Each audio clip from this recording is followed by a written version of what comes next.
आपका ये साथ परम आनंद प्रदान करता है लक्ष्मी नारायण। परम आनंद ही नहीं, परम ज्ञान की प्रतीक भी होगी आपकी जोड़ी, क्योंकि इससे उत्पन्न सुख, सामर्थ्य और संतुलन ज्ञान का आधार भी है। परम ज्ञान की प्रतिबिंब वेद हैं देवी सरस्वती। ब्रह्मदेव, ये आपके धरोहर है, इन्हें आप ही संभालिए।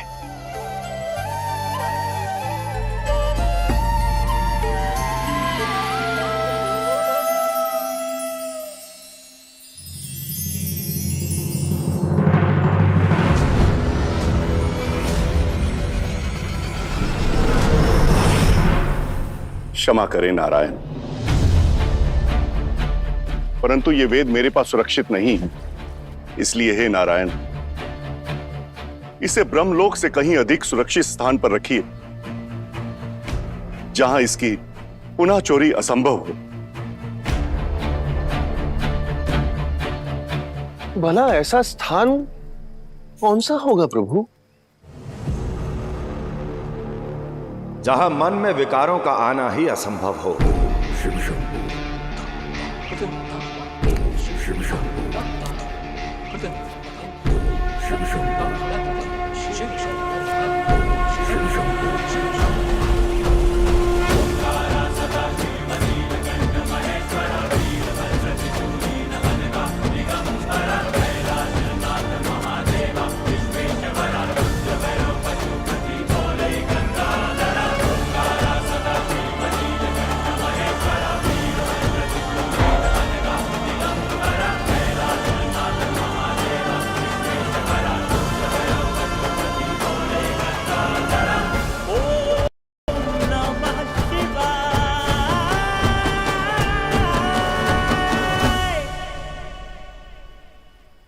हाँ नारायण, जब मन में विकार हो, कुंठा हो, केवल तभी व्यक्ति चोरी की मंशा करता है, चोरी का कर्म करता है। वेदों की सुरक्षा के लिए हमें एक ऐसा स्थान चाहिए जहां मन के सभी विकार अविकार हो जाए, कुंठा अनंत में बदल जाए, ताकि यदि कोई भी चोरी की मंशा से आए तो उस स्थान की ऊर्जा उसकी मंशा को चोरी से हटाकर केवल भक्ति और मोक्ष में लगा दे। ज्ञान के ये आधार ऐसे ही स्थान पर सुरक्षित रहेंगे।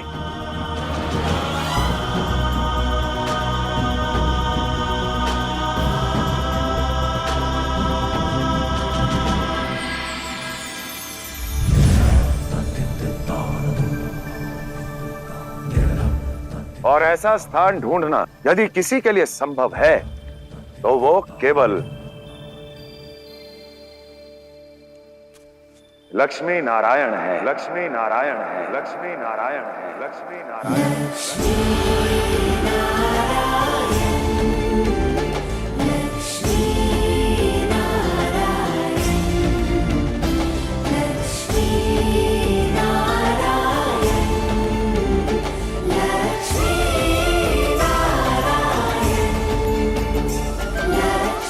नारायण नारायण।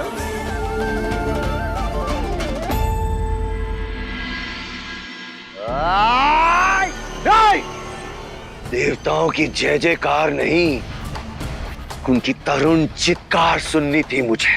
उनके उल्लास का शंखनाद नहीं, उनके शोक का विलाप सुनना था मुझे। ये हर्ष, ये उल्लास खद्रू पुत्रों के कारण है। ये खद्रू पुत्र उतने ही दुर्बल हैं जितना दुर्बल इनका विष निकला।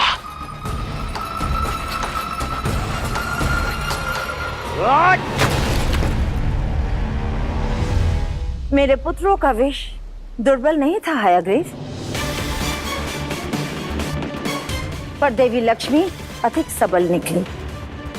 मेरे पुत्रों के विष की कड़वाहट को देवी लक्ष्मी और श्री नारायण के प्रेम के अमृत की मधुरता ने काट दिया। जब तुम जान ही गए विष के सागर को क्षीर सागर बनाने वाली देवी लक्ष्मी, तो फिर ये भी मान लो श्री नारायण जैसे पालन करता और देवी लक्ष्मी जैसी सुखदाता के रहते सृष्टि और श्री नारायण का तुम अहित नहीं कर सकते, क्योंकि लक्ष्मी नारायण दो नहीं एक है और दोनों एक दूसरे की पूरक है। माता पूरक, चलिए मान लेते हैं कि लक्ष्मी नारायण एक दूसरे के पूरक हैं, पर आप इतना जान लीजिए माता कि यदि लक्ष्मी नारायण एक दूसरे के हैं और एक दूसरे के लिए हैं, तो इस जोड़ी को तोड़ने का शुभ कार्य मैं करूंगा माता। मैं करूंगा नारायण का संहार और मैं ही बनूंगा श्री का हरि। दूध का जला छाछ भी फूंक कर पीता है, और तुम तो मुंह जलने के बाद भी अग्नि फाँकना चाहते हो। मेरी बात मानो हैग्री, तुम भी नारायण के शरणागत बन जाओ, अन्यथा। हाँ, अन्यथा क्या माता? अन्यथा अजाननासुर से कुछ भिन्न नहीं होगा तुम्हारा अंत।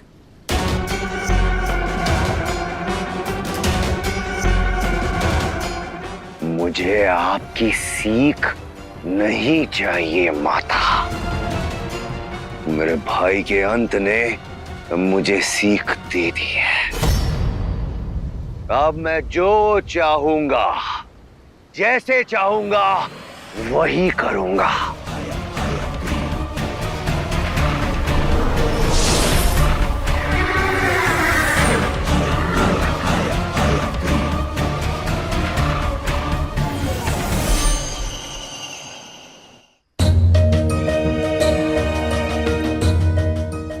वेदों की सुरक्षा अति आवश्यक है।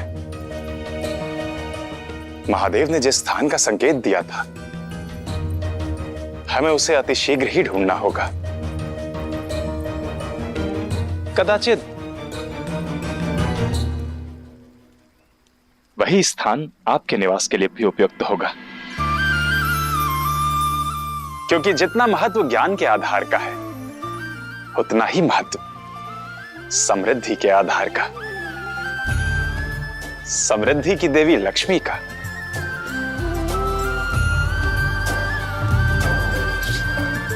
इसलिए आपकी सुरक्षा भी सर्वोपरि है।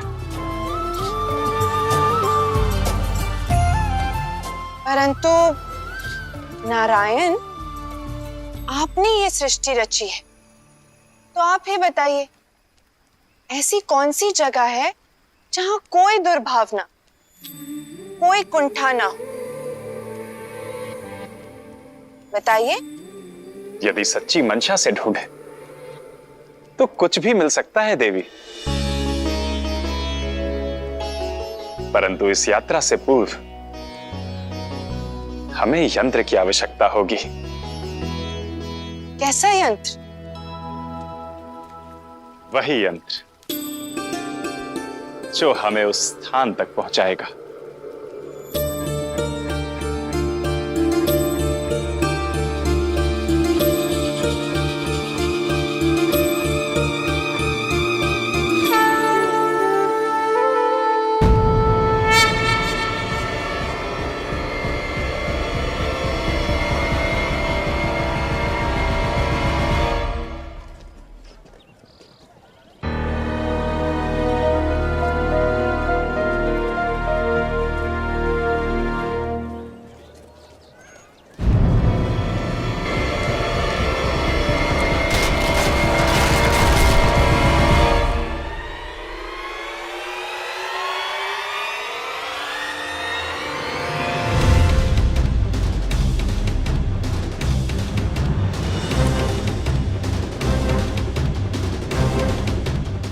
छोटे भाई को इस प्रकार धकेलते हुए लज्जा नहीं आई?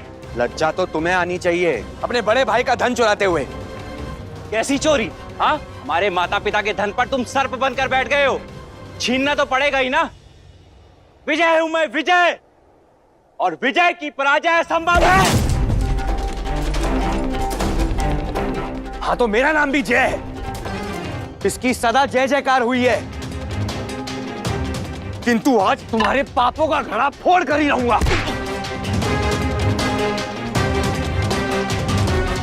देखा, नहीं फूटा ना? मुझे तुमसे और तुम्हारे धन से बहुत ईर्ष्या है। मन तो करता है इस घड़े को तुम्हारे सर पर फोड़ दूं। घृणा तो मुझे भी घंघोर है तुमसे। अगर मेरा वश चले ना तो तुम्हारे प्राण ही ले लूं।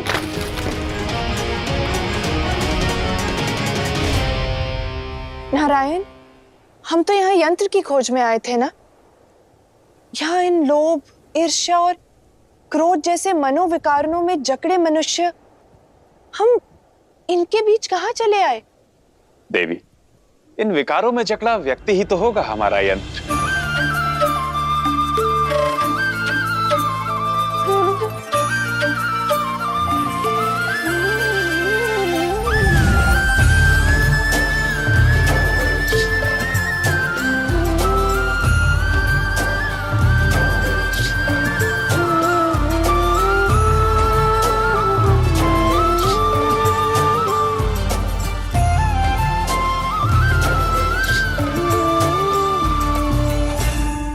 देख क्या रही हैं देवी? अब आपकी बारी है।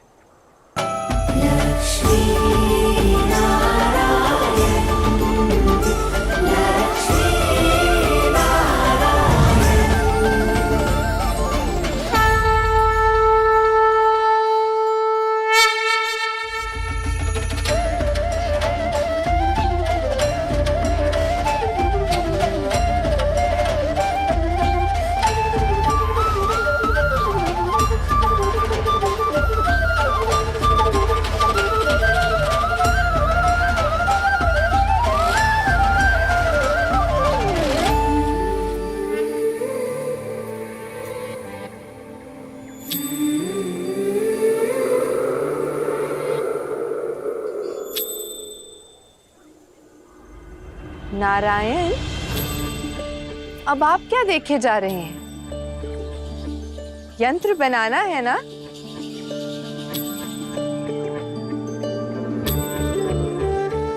चलिए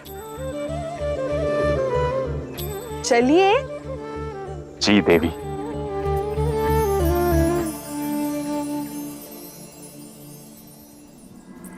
इस हर दिन की झगड़े से तंग हो चुका हूं मैं। आज तो सही और गलत का निर्णय हो ही जाए। हाँ तो मैं भी तैयार बैठा हूं। ऐसा भी क्या क्रोध जो अपनी ही हानि कर दे? लक्ष्मी